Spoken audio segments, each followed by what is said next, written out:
दसरा मेळाव्याच्या निमित्तानं शक्ती प्रदर्शन करण्यासाठी ठाकरे आणि शिंदे सज्ज झाले।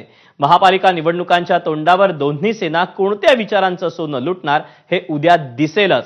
पण राज्यावर कोसळलेल्या पुराच्या संकटाच्या पार्श्वभूमीवर या मेळाव्यांची चर्चा रंगली आहे। मेळाव्याचा खर्च पूरग्रस्तांना देणार असल्याचं शिंदेंची शिवसेना सांगते। त्याचवेळी ठाकरेंच्या शिवसेनेनं मात्र मेळाव्यासाठी कोट्यवधींची उधळपट्टी केली असा आरोप होतोय। याचा आढावा घेणारा हा रिपोर्ट पाहूया। मुंबईत एक 63 कोटीचा दसरा मेळावा केला जातोय। जरा स्वतःच्या लोकांना सल्ले द्या। पटेल असे तरी आरोप करावा।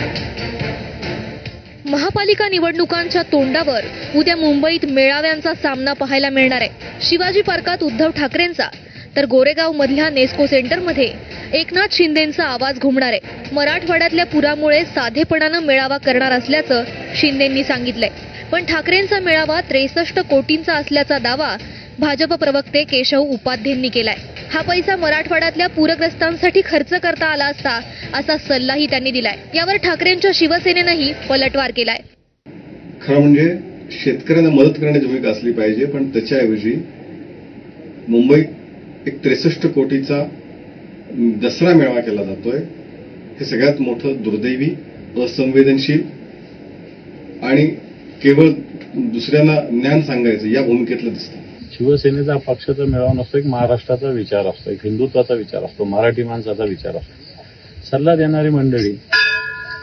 मग आता पंकजाताई भगवानगडावर कित्येक वर्षानं मेळावा घेतात, त्याला कोणी सल्ला देत नाही, बोलू नाही पण बोलावं येतं।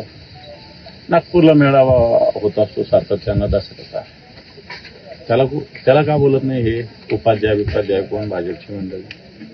जाणीवपूर्वक राजकीय प्रत्येक विषयाचं करणं आणि सल्ले देणं, जरा स्वतःच्या लोकांना सल्ले द्या। उपाध्येंच्या या आरोपांची भाजपनं पाठराखण केली आहे, तर मवियाच्या नेत्यांनी खिल्ली उडवली। उभाटा सेनेने जो काही टीजर फ्रीजर आणि काय खर्च चालू आहे त्याऐवजी ते पैसे आणि ती ट्रेजरी शेतकऱ्यांना द्यावी, आणि एकनाथजींच्या नेतृत्वातल्या शिवसेनेने मात्र यावर योग्यच विचार केलाय।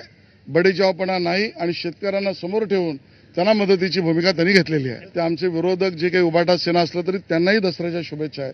फक्त तुमच्याकडे विचारच राहिले नाही उभाटा सेनेला, आमचं म्हणणं आहे। ना तुमच्याकडे आचार आहे, ना तुमच्याकडे विचार आहे, आणि त्यांचा चुकीचा प्रचार आहे। कसं शक्य हो? म्हणजे मला गंमत वाटते कधी कधी काही लोकांची, म्हणजे पटेल असे तरी आरोप करावा। पण ठीक आहे, आता एक लोकशाही आहे, प्रत्येकाला अधिकार आहे बोलायचा। दरवर्षीप्रमाणेच यावेळीही कुणाचा दसरा मेळावा खरा यावरून खडाजंगी सुरू आहे, आणि त्यासाठी संजय राऊतांच्या हल्ल्यांना उत्तर देण्यासाठी भाजप सरसावली आहे। हिंदू हृदय सम्राट शिवसेना प्रमुख बाळासाहेब ठाकरे हे दसरा मेळावा 60 वर्षापेक्षा जास्त काळ ही शिवसेना घेते। हे 2 मेळावे सोडले तर बाकीचे सगळे जे मेळावे आहेत ते नंतर आलेले आहेत, आणि मुंबईतला एकच मेळावा हा सन्माननीय उद्धव ठाकरे शिवसेना पक्षप्रमुख यांच्या शिवतीर्थावर होईल। उभाटा गटाचा उद्या छत्रपती शिवतीर्थावर दसरा मेळावा होणार नाही तर विसरा आणि घसरा मेळावा होणार आहे। वंदनीय बाळासाहेब ठाकरे यांचे विचार विसरा, हिंदुत्ववाद विसरा, मराठी माणूस विसरा आणि महाराष्ट्राच्या लोकांवर घसरा, अशा पद्धतीचा मेळावा शिवाजी पार्कवर, छत्रपती शिवाजी महाराजांच्या पार्कवर होणार आहे। चोर बाजारामध्ये, मुंबईमध्ये एक चोर बाजार आहे, दिल्लीमध्ये एक चोर बाजार आहे। नरेंद्र मोदी आणि अमित शहानी त्यांचा 3रा चोर बाजार काढलेला आहे, आणि त्या चोर बाजारामध्ये अशा वस्तू त्यांनी विकायला ठेवल्या आहेत, चोरीचा माल राजकारणातला। त्यांना आम्ही काय शिवसेना जनता मानत नाही। चोर बाजाराची गप्पा, चोर बाजाराची भाषा संजय राऊत यांनी करू नये। ज्यांनी मुंबईवर दरोडा टाकून, पत्राचाळीवर दरोडा टाकून मराठी माणसांची घरं लुटली, दिवसा ढवळ्या दरोडा टाकून काँग्रेस सोबत जाण्याचं पाप केलं, त्यांनी चोर बाजाराची भाषा करू नये। जोरदार पावसामुळे शिवाजी पार्कातही चिखलाचं साम्राज्य आहे, तरीही मेळावा तिथेच घेण्यावर ठाकरे सेना ठाम आहे।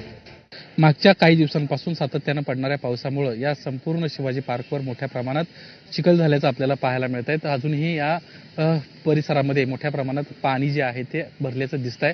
या मेळाव्याच्या पार्श्वभूमीवर तयारीला तर सुरुवात झालेली आहे. हजारो खुर्च्या देखील या ठिकाणी आणण्यात आलेल्या आहेत. खुर्च्या लावण्याचं काम, स्टेज उभारणीचं काम युद्ध पातळीवर सुरू आहे. असं असताना आता पावसाची समस्या उद्याच्या मेळाव्यावर असणार आहे आणि त्यासाठीच्या उपाययोजना देखील पक्षाच्या वतीनं करण्यात येतील अशा पद्धतीची माहिती मिळते. एकनाथ शिंदेंचा दसरा मेळावा खरं तर आझाद मैदानात होणार होता, पण तिथंही चिखलाचं साम्राज्य असल्यानं शिंदेंनी नेस्को सेंटर ही सेफ जागा निवडली. मराठवाड्यातल्या पुराच्या पार्श्वभूमीवर मेळावा साधा दिसावा याची काळजी शिंदे सेना घेत असल्याचं दिसतंय. उपाध्यायांना त्या बाबतीत जास्त माहिती असेल, कारण ते भारतीय जनता पक्षाचे प्रवक्ते आहेत आणि त्या माध्यमातून त्यांनी काही सूचना केली असेल तर त्या मला असं वाटतं की त्यांच्या पक्षीय पातळीवर आहे. परंतु आमचा दसरा मेळावा मात्र सर्वसामान्य शिवसैनिकांसाठी असतो आणि त्यासाठी शिवसैनिकच आपल्या खिशातून खर्च करून हा मेळावा साजरा करत असतात. मेळाव्याआधी दोन्ही सेनांमध्ये टीझर वॉरही पेटलंय. 80% समाजकारण आणि 20%च राजकारण करणार. शिवसेना प्रमुखांचा विचार सोडला नाही आणि सोडणारही नाही. शिवाजी वाचेपर्यंत मी माझा महाराष्ट्र लुटायला देणार नाही. मी एक स्वाभिमानी महाराष्ट्र प्रेमी म्हणून शपथ घेतो की 106 हुतात्म्यांच्या बलिदानातून मिळालेला महाराष्ट्र मी लुटारू आणि दरोडेखोरांच्या हाती जाऊ देणार नाही. शिवाजी पार्कवर मेळाव्याची परंपरा खंडित होऊ नये यासाठी ठाकरेंचा प्रयत्न दिसतोय.